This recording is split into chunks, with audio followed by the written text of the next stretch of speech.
It begins with the clink of mugs, dozens of them slamming against wood in celebration, negotiation, or drunken misfire. Some clang cheerfully, others shatter completely. Both are met with cheers. Then comes the laughter. Big, loud, belly-deep laughter that sounds like it escaped from a wild boar. Most of it makes no sense.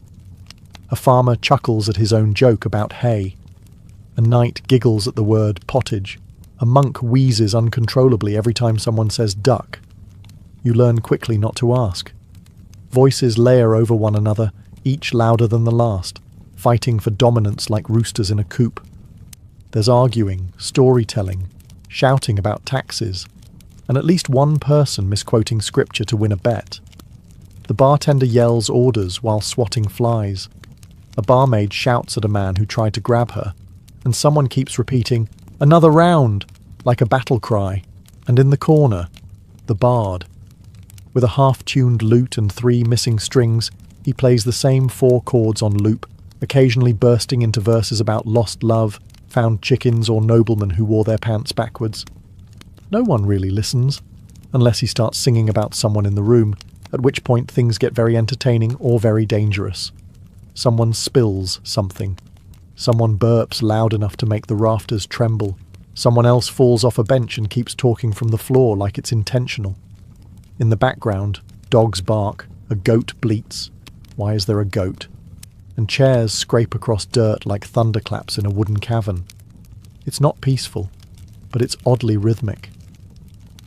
Occasionally the room goes quiet. Not by choice, just a sudden lull. It lasts exactly 3 seconds. Then someone farts heroically, and the music starts again. This isn't background noise. This is the tavern's heartbeat, raw, rowdy, and relentlessly alive. If you listen closely enough, it starts to make sense. A kind of harmony born from disorder. And like the rest of the tavern, it only gets louder the longer you stay. Once the ale starts flowing, and the stew starts settling, the tavern transforms. It's no longer just a place to eat and drink. It becomes a medieval casino, minus the velvet ropes and with way more yelling. Gambling is the sport of the evening, and everyone plays, from weathered soldiers to barefoot boys with borrowed dice.